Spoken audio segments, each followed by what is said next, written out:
It is a great joy and honor to come into your homes and your minds with a message of empowerment and enlightenment.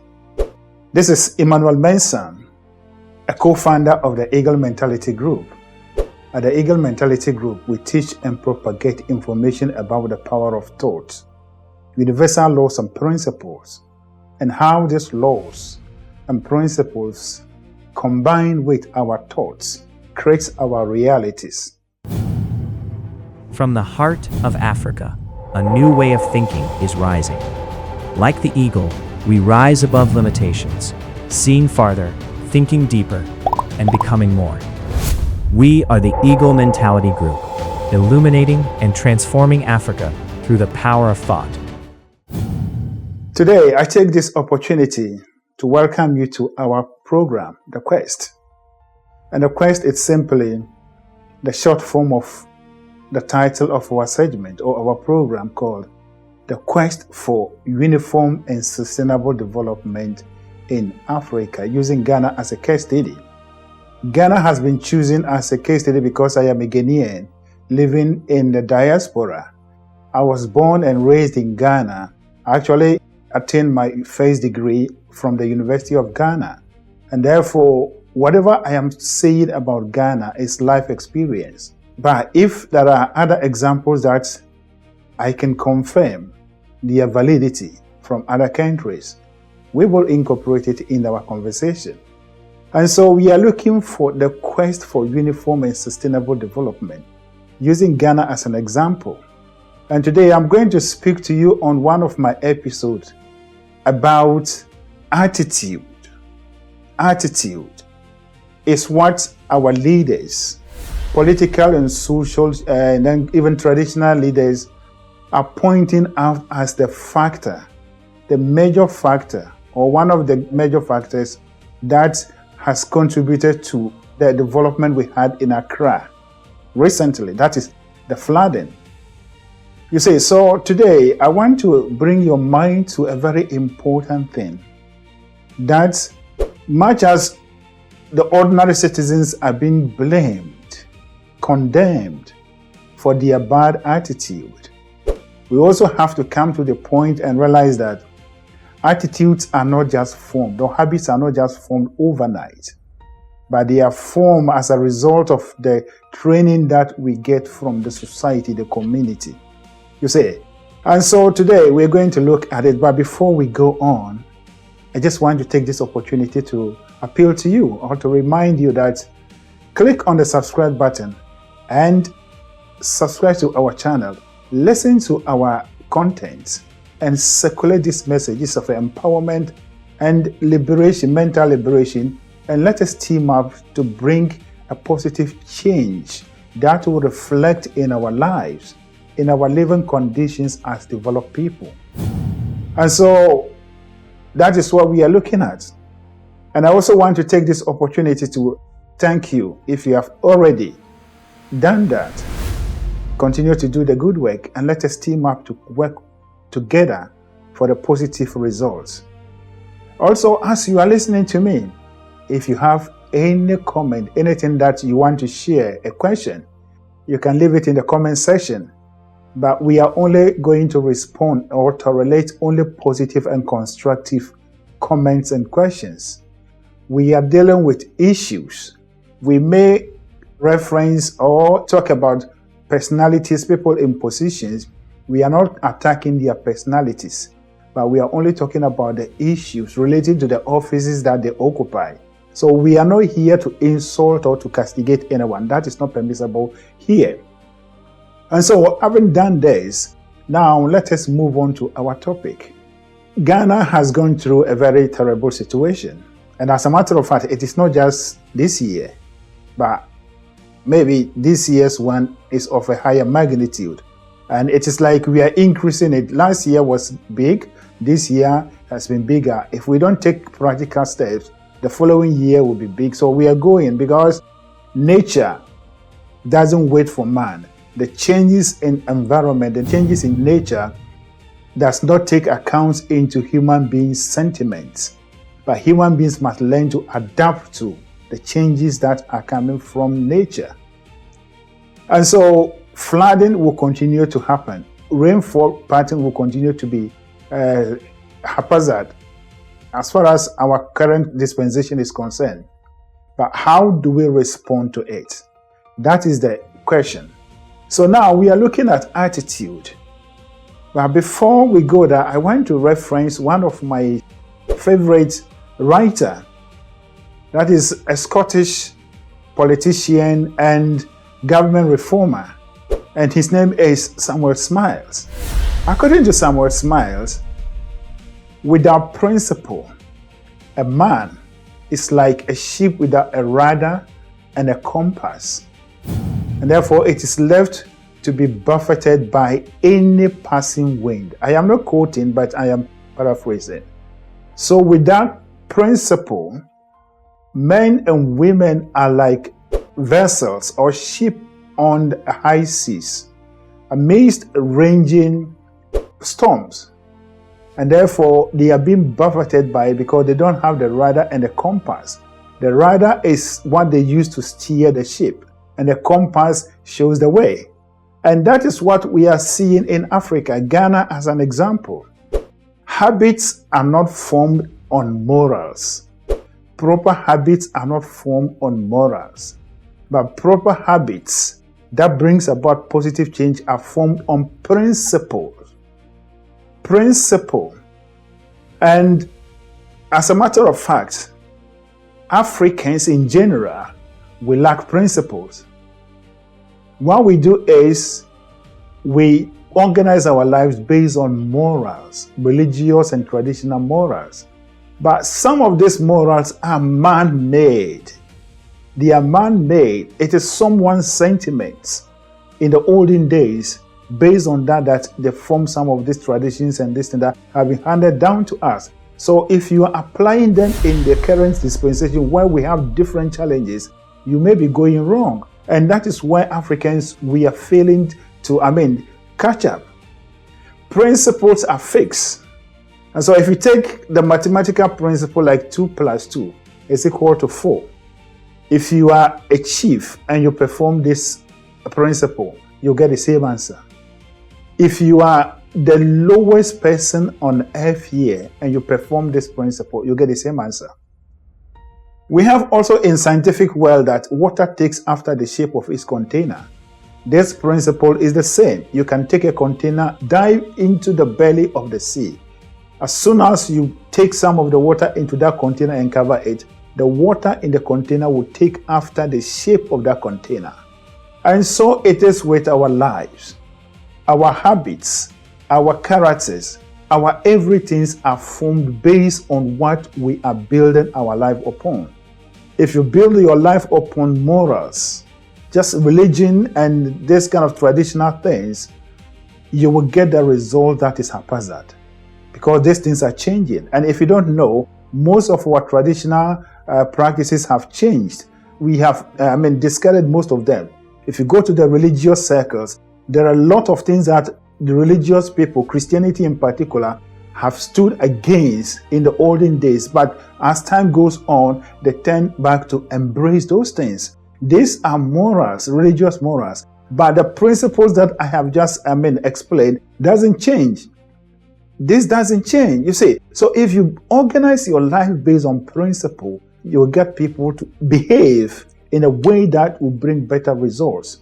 You see, and so when we talk of the attitude of the people that has been the catchphrase that everyone, the media houses, every person is talking about the attitude of the people. So now it is actually more or less we pointing fingers at each other. So who is showing the attitude? You see, but we have to come to the point that we are demonstrating who we are.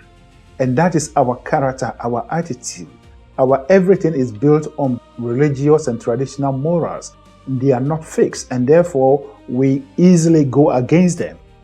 So now, if you come to the developed world, and this is a build-up on, or a follow-up of my previous episode, if you come to the developed, or if you go to the United Kingdom, I normally use United Kingdom as an example. If you tell me that the British white people, that all of us have migrated to live with them are people who have better attitude, then you are telling a lie. Even if it appears that they have better attitude, it is not that they are born with it, but it is that leadership has taken it upon themselves and created laws based on principles and enforce these laws. And as people obey these laws and principles have shaped their perspective and they have become what they are. And so if we want to see what they are, if we want to be like them, then this is the time that we have to wake up and begin to look for principles and apply them in our lives. Universal laws and principles are fixed. Since the first man was created, we are walking on our legs or on our feet. There has never been a day that this principle has been broken. Gravity has been in place before we even appear on this planet. Gravity has never broken down. And so it is with everything that we are doing. Principle is something that we need in Africa. Africans are lacking principles, and that is why we are seeing all these things in our lives. So instead of leaders, particularly those in the political leadership, our presidents, our ministers and other things, carving out, preparing long speeches about the attitude of the people, let us rather turn our attention to bringing in principle. Let us bring in principle and inculcate it or introduce principles into our curriculum, into our political, social, and economic culture, life, and use it to build our children. It is by this that we will get people to behave according to principle.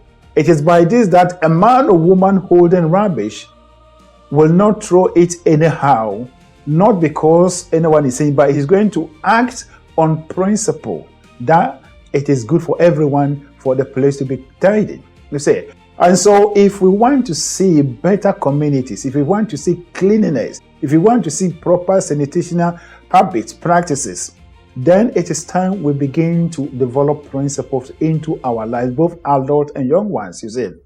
And so if you look at everything that you see in the United Kingdom or any developed world, those things are happening. Good behavior, proper security, and all these things are happening because the law is working. And people are enforcing it based on principle. And therefore, this is what we need in Africa. This is what we need in Ghana. If we are able to make our laws efficient and we reform everything that we have today in search of a better level of results, we will achieve that result. But we cannot leave things like this and then expect to get a better result, you see.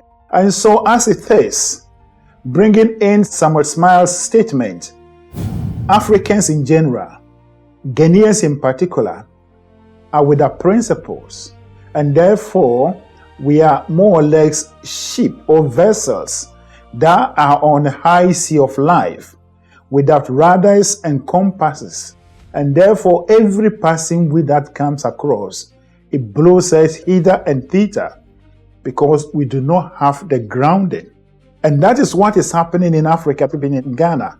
Therefore, if we want to see change, it is better with leadership in particular take their minds away from quick blaming of the citizens, but they will busy their minds. Those in the legislature, those in parliament, those in the executive branch will go deep into their minds and write bills, introduce those bills in the parliament for it to be debated on a bipartisan basis, for these bills to be enacted into law, such that we will reform our political structures, we will reform our institutions, we will reform everything that we have based on principle, and then apply this in our life. Believe it or not, if we give ourselves a couple of years, what we have done in mind and on principle will begin to reflect in our life. And so I am saying this with a complete authority. And I am appealing to any of my brothers and sisters who are living in the diaspora, especially those in the United Kingdom. Do your own analysis and you will confirm what I'm saying. Let the laws and everything in the United Kingdom be relaxed today. The people will behave just like those of us in Africa. But because the law is working, the law has shaped them into what their leaders want. And so I spoke about the rod. The rod is the law. And every leader uses the law as a rod to guide his citizens into the position, into the state of mind, into the level at which he or she wants. And so this is the time, instead of the president and the chiefs embarking on this cleanliness, they should actually come together and think of how to draft better bills that will be enacted into laws that will bring about a complete change in the mindset, the attitude of the citizens. That is the work of leadership. If the citizen doesn't need this guidance, there is no need of leadership. You are a leader to lead the people. And a leader leading the people is to guide them, And the way you guide them is by using the law. But our laws are ineffective. Our court systems are caricature court systems. Now is the time. And once again, I'll bring in the idea of the reformation and strengthening and making our local governance efficient and effective. When the local government is effective all over the country, we will see all these things being put in place. That is when we will say we are on the right path. But as it is good, it is beautiful for the president and all the political leaders and even the traditional leaders to embark on this cleaning exercise. But what we need to ask ourselves is, after this cleaning exercise, what next? The sustainability of whatever we are doing right now is what we are talking about. And the sustainability is achievable only when we bring in principles into our daily life, into our public life. You will know the truth, and the truth shall set you free. Thank you for your time. And once again, as you end this video, please click on the subscribe button.